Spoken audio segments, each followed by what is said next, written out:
Assalamualaikum warahmatullahi wabarakatuh. Saya Randy Wahid Putra, NIM 2041076, jurusan Sistem Informasi. Pagi B. Di sini saya akan menjelaskan tentang metode Fujii-Mamdani. Fujii Inverse System merupakan sebuah kerangka kerja perhitungan berdasarkan konsep teori himpunan Fujii dan pemikiran Fujii yang digunakan dalam penarikan kesimpulan atau suatu keputusan. Penarikan kesimpulan ini diperoleh dari kesimpulan kaidah. Di dalam Fujii, sistem minimalis harus terdapat sebuah kaidah. Perbedaan dari kedua metode ini terletak pada output yang dihasilkan pada proses komposisi aturan desplosifikasinya. Pada metode Sugeno, output yang dihasilkan berupa fungsi linear atau konsista. Output ini berbeda dengan yang dihasilkan oleh metode Fujii-Mamdani, di mana metode ini menghasilkan output.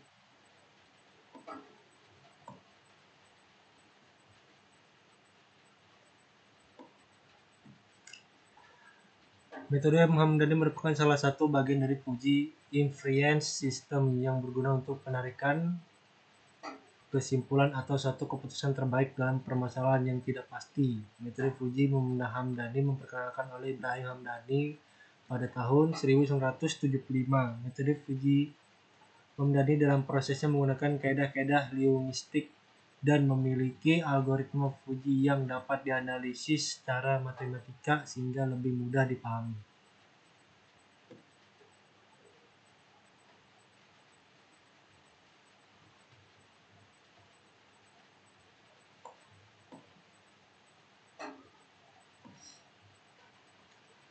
Seperti yang telah dikemukakan pada subbab sebelumnya, bahwa proses pengambilan kesimpulan atau keputusan dengan menggunakan metode Fujii-Mamdani dilakukan melalui beberapa tahapan, yaitu pembentukan himpunan Fujii, aplikasi fungsi, aplikasi komposisi, aturan, desplosifikasi.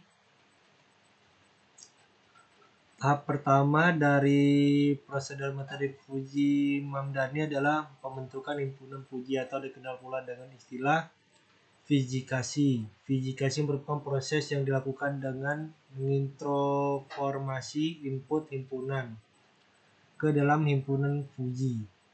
Hal ini dilakukan karena input yang digunakan awalnya adalah dalam bilangan tegas real dari suatu himpunan tegas, skris. Himpunan Fujii ini didasarkan pada tingkatan linguistiknya yang dikelompokkan dalam suatu variabel Fujii. Sebagai ilustrasi untuk variabel Fujii, berat badan mempunyai himpunan sebagai berikut: kurus, sedang, dan gemuk.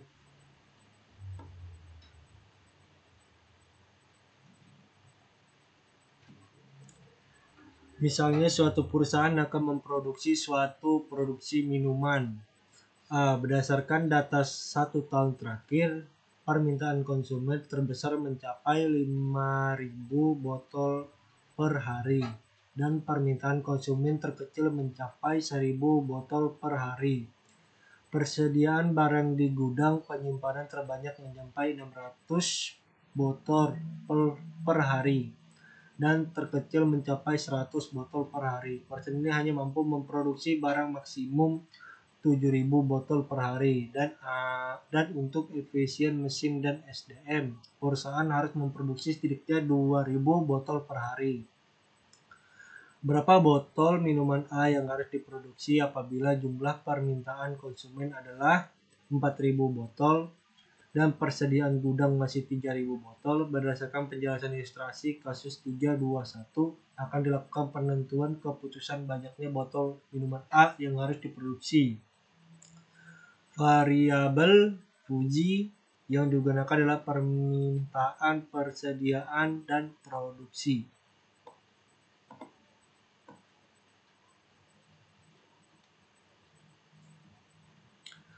Pada ilustrasi 321, variabel Fujii permintaan terdiri dari dua himpunan Fujii, yaitu naik turun seperti tergambarkan.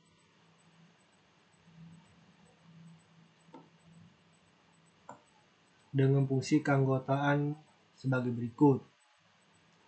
Turun X 5000 per kali 1 1000.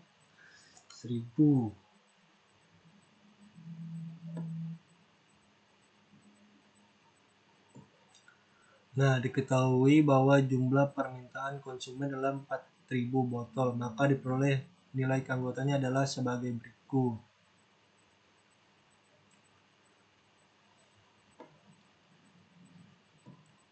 Variabel Fuji.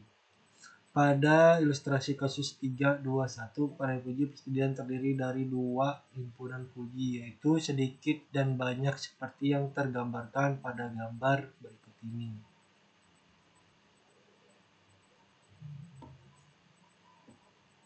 Dengan fungsi keanggotaan sebagai berikut. Diketahui bahwa jumlah persediaan gudang adalah 300 botol, maka diperoleh nilai keanggotaannya adalah seperti gambar ini.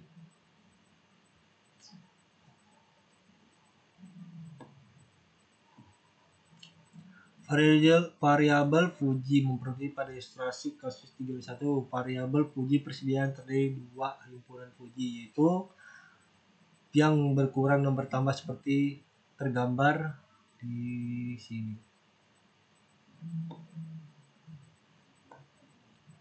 Dengan fungsi keanggotaan sebagai berikut.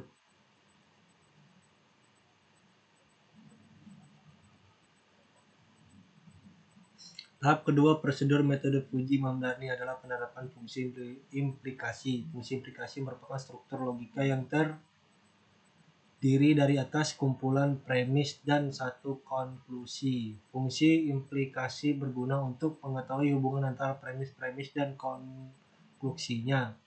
Bentuk dari fungsi implikasi ini adalah dengan pernyataan ini. Dengan if kali is A, then Y is B, dengan X dan Y adalah skalar, serta A dan B adalah himpunan Fuji. Dalam istilah logika Fuji, proposisi yang mengikuti if disebut dengan antecedent, sedangkan proposisi yang mengikuti then disebut dengan konsekuen. Proposisi atau aturan.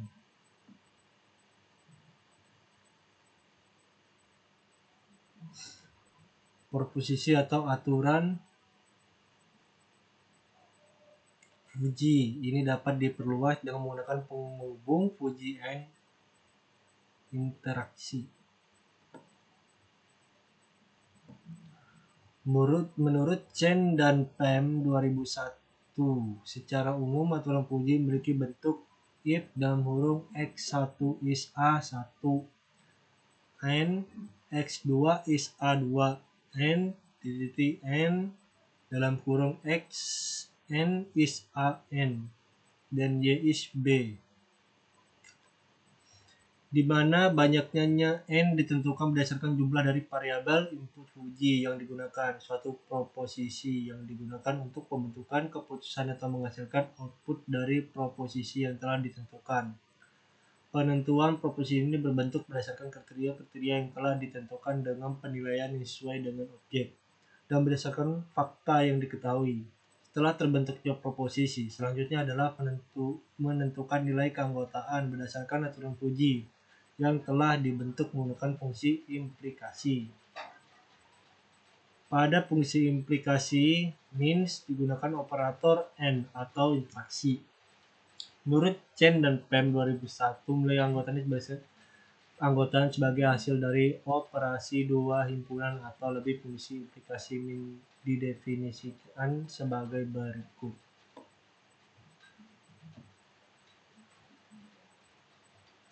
Di mana I adalah aturan Fuji ke I.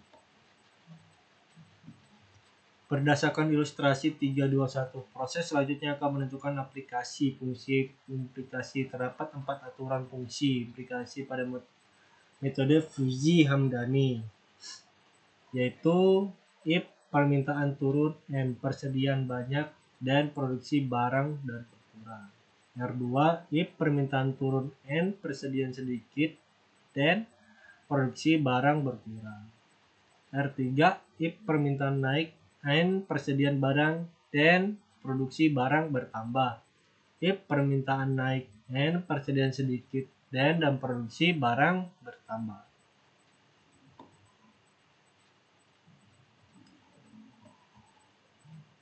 Selanjutnya yang dilakukan yaitu menentukan nilai keanggotaan berdasarkan aturan Fuji yang telah terbentuk.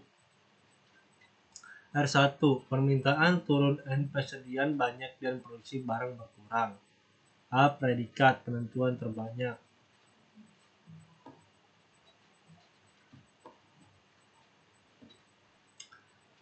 Dan R2-nya, if permintaan turun N, persediaan sedikit dan produksi barang berkurang, seperti gambar berikut. R3, if permintaan naik N, persediaan banyak dan produksi barang bertambah.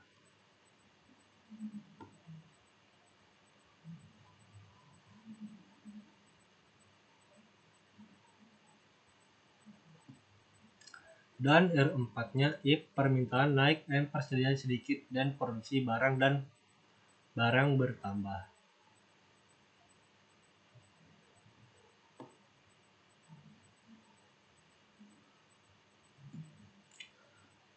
Komposisi aturan. Tahap ketiga dari prosedur metode Fuji MFD adalah komposisi aturan. Pada tahap ketiga ini, suatu prosedur dengan tujuan untuk menentukan inferensi dan kumpulan korelasi antar aturan menggunakan metode Max dengan makna lain, yaitu prosedur menggabungkan fungsi keanggotaan dari aturan.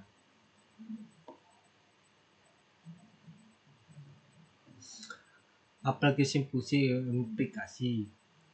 Solusi himpunan Fuji diperoleh dengan cara mengambil nilai maksimum aturan, kemudian menggunakannya untuk memodifikasi daerah Fuji dan mengimplikasikannya ke dalam output atau keputusan akhir dengan menggunakan operator OR union. Apabila semua proposisi telah dievaluasi, maka output akan berisi suatu himpunan Fuji yang merefleksikan kontribusi dari setiap proposisi.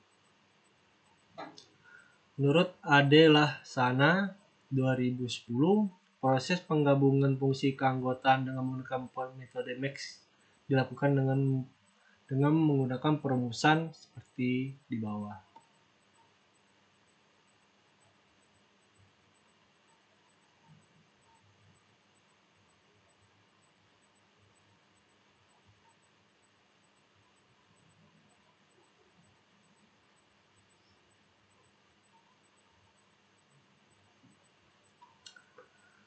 Tahap terakhir dari prosedur metode Fuji Mamdani adalah proses defujifikasi. Proses defujifikasi dipergunakan untuk menafsirkan nilai keanggotaan Fuji menjadi keputusan tertentu atau bilangan real.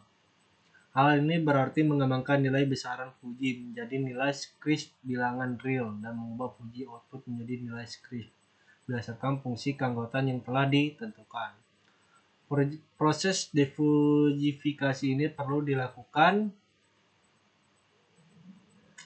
karena keputusan Fuji output adalah tetap variabel linguistik, dan variabel linguistik ini membutuhkan untuk dikonservasi ke dalam variabel script.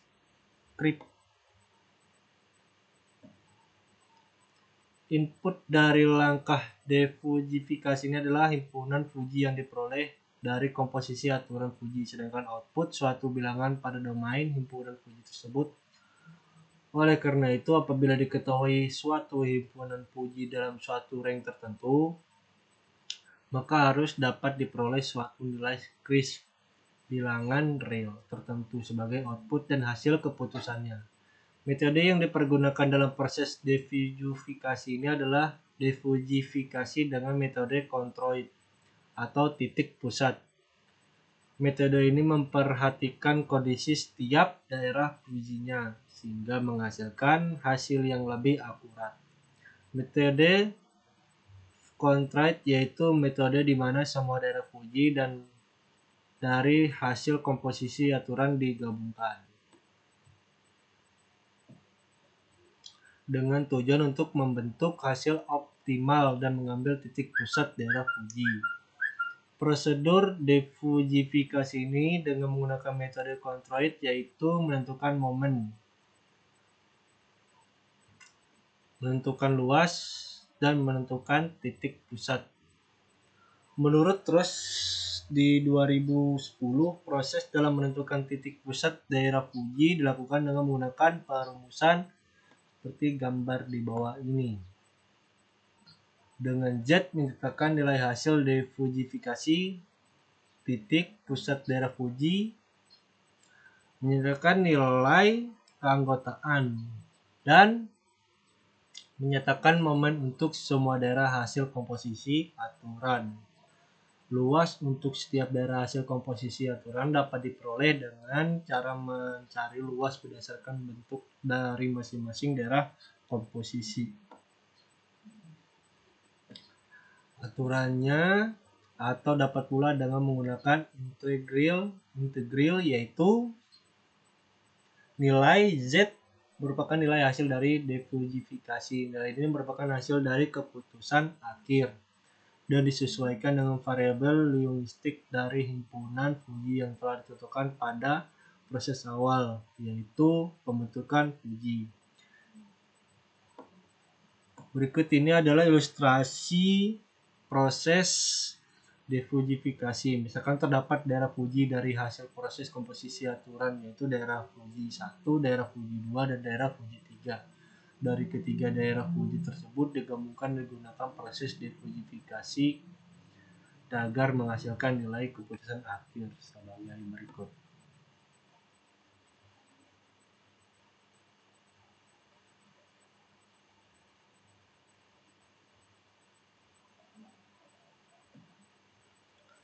Berdasarkan ilustrasi kasus 321, ilustrasi 322, dan ilustrasi 323, selanjutnya akan dilakukan proses defujifikasi seperti telah dikemukakan sebelumnya. Proses defujifikasi menggunakan metode kontroid.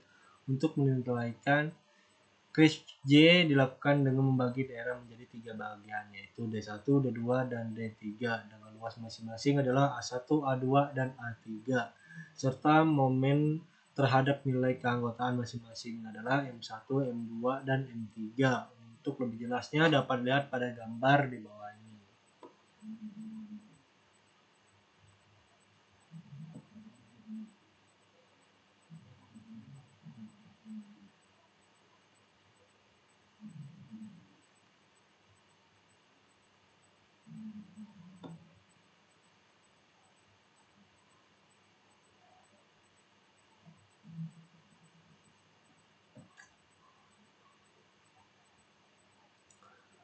Pembangunan program metode Fuji Mamdani dengan MATLAB R2013A pada penentuan gizi dan kebutuhan kalori harian pada balita berdasarkan indeks berat usia dan indeks massa tubuh. Dengan perhitungan manual akan memerlukan waktu yang cukup lama dan juga diperlukan ketelitian cukup tinggi mengingat bahwa variabel yang digunakan serta banyaknya tahapan harus dilakukan.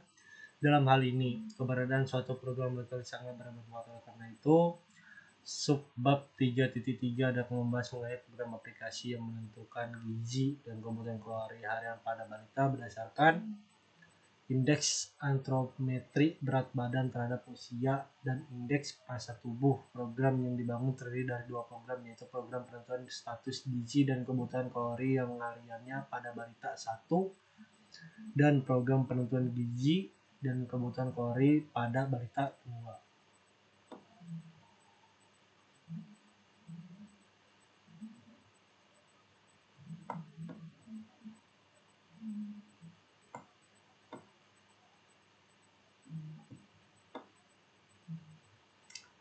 Diagram air program flowchart digunakan untuk menunjukkan aliran flow di dalam program. Prosedur sistem secara logika ataupun flowchart ditetapkan pada program sebagai berikut.